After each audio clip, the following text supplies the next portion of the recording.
Yeah, you're welcome back again to the channel. Please like and subscribe. How to copy this? How to copy your thread profile link?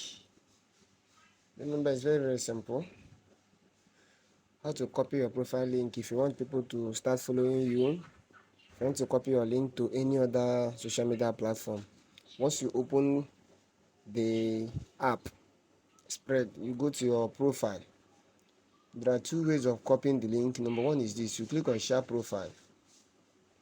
Once you click on share profile, you see the link here, you copy.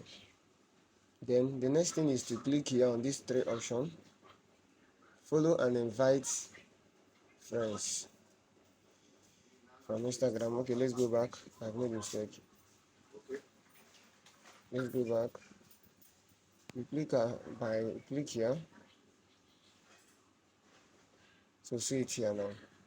So this one I'm just inviting people for those who have not downloaded the stuff, those who have not downloaded the app.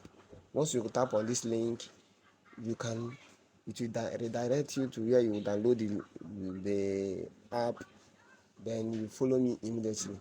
So you click on copy. So that's it.